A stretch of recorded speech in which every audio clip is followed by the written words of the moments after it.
The purpose, or our mission, I should say, is to provide activities, programs, and events that complement the academic curriculum.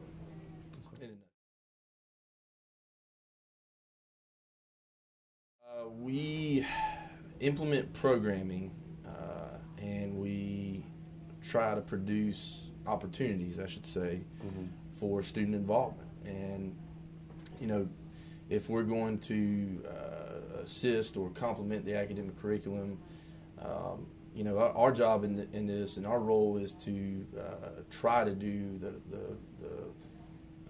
the following things. And typically when students are involved, we want to get students involved, and typically whenever that happens, they're going to be a more well-rounded student. They're going to be more likely to be retained. They're going to probably more likely to continue their education. And that's kind of where we fall in. We want students we're trying to get them plugged into the campus outside of the classroom. So we know that students come to class, we know that, but we want them to be involved. And it seems to us and a lot of research out there that once they're more involved outside of the classroom as well, they're more likely to be a better student all the way around, more well-rounded, more likely to continue their education, and they're typically going to experience an increase in leadership skills and development of leadership skills. There's all kind of positive outcomes associated with student involvement.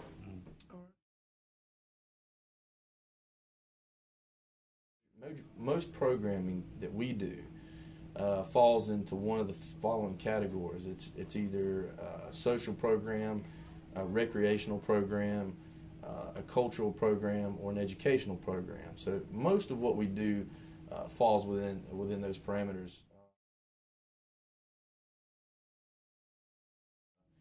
It's a long, very comprehensive event to plan. It's a big event, lots of moving parts and so on. But we usually start looking at the beach party, you know, whenever we budget for the upcoming fiscal year, which would be in the April or March, maybe May months prior to the current fiscal year. You know, we're already looking at those events briefly, you know, a year in advance.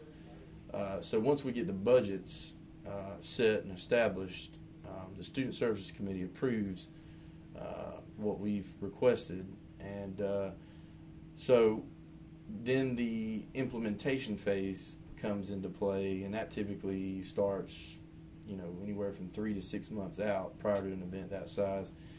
But you know, a lot of what we did this year, we kind of had it set in terms of what we wanted to do, but the specifics we locked up, you know, 3 weeks, 4 weeks, 6 weeks, some 8 weeks prior to the event. So it's not necessarily a simple, you know, black and white timetable per se. It's really whenever it needs to be done.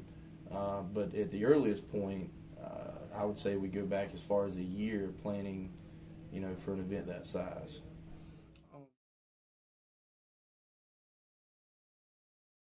We try to you know, discuss these types of things with students as much as possible, and a lot of times we'll ask people as they're leaving the events, you know, how they felt about it. We do an annual survey. This particular question is not included in our annual survey, but I think we've got a pretty good reason to believe that such an event is probably needed in the fall, and I would venture to say that I think most students would probably want to see a major event like that in the fall, and I sure would like to do it. And I know that student programmers would also like to be involved in that, I'm sure, as well. So, you know, I'm not big on making all exclusive or all inclusive promises per se, but I would like to see, you know, an event like that in the fall for sure, and I think it's certainly possible. We don't have the numbers yet in terms of our estimated revenues that we think we'll have for the upcoming fiscal year. That'll probably be this week or next week in terms of when we have those numbers in. But I do think that, you know, I don't have any reason to believe that enrollment would drop or that we would have any major financial changes. So if your question is it possible financially to do it, I think so. Even if we did have a small dip in our finances or funding, then we might be able to look at it and ask the Student Services Committee to approve some change where we can rearrange it a little bit in order to facilitate that kind of activity. No.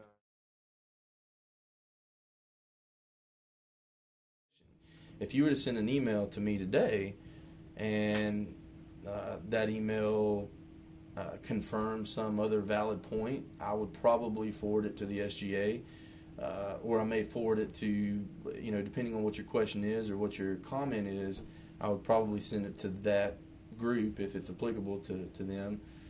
And so, hopefully we would at least get it addressed. It may not be that we implement exactly what you want, but we would at least address it, or we would try to.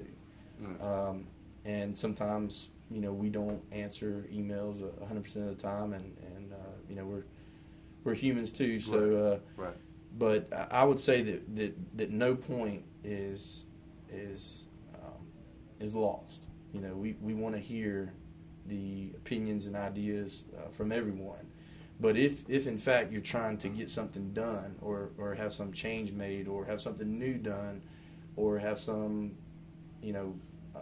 idea implemented, it really does need to have some support, and it needs to go through the right channels, which in this case would be SGA. You need to get a senator to support it.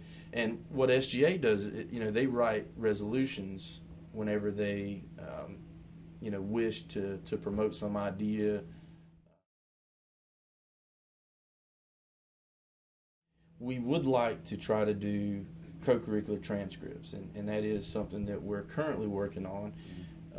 And right now, we're compiling the data that will allow us to administer the transcripts in their final form.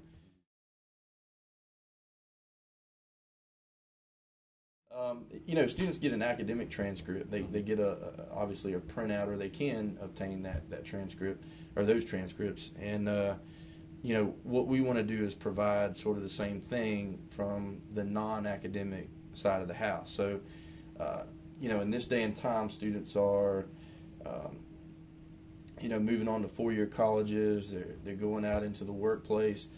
And I don't know that students realize that a lot of what they do here on campus, through campus life, through their involvement in clubs and organizations, for example, the DSC TV Club is a great resource for those who may plan to go out into the broadcast journalism world, writers, newscasters, anyone who might want to take the next step.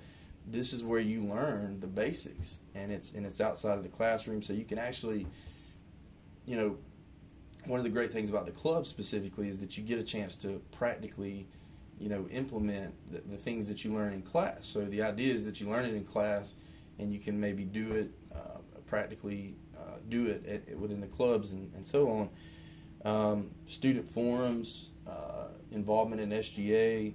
A lot of our SGA leaders have gone on to do bigger and better things. We actually have one who's working with a member of the House of Representatives, I think, right now, and it's really a good thing to put on your resume. Now, of course, we learn as we go in our involvement in clubs, but one of the other positive outcomes is that we can use this stuff that we do through campus life, through events and programming and so on, to put on our resumes. So it is very useful and very practical. And so the transcripts, the curricular transcripts, will document the students' involvement from the fall semester to the spring semester, and they'll have a nice little neat transcript of all the things that they've done within that calendar year. And so right now we're compiling the data. Most of you guys out there in TV land have probably attended an event and swiped in, and Bobby Miles doing a wonderful job compiling this data for us. That data that we're compiling, that's one of the reasons we're doing that. We're compiling this data so that we can formulate this transcript based on your swipe in, swipe out information. So I really think it will be a bright, shining star for campus life and for students in the future. It's something we definitely want to do.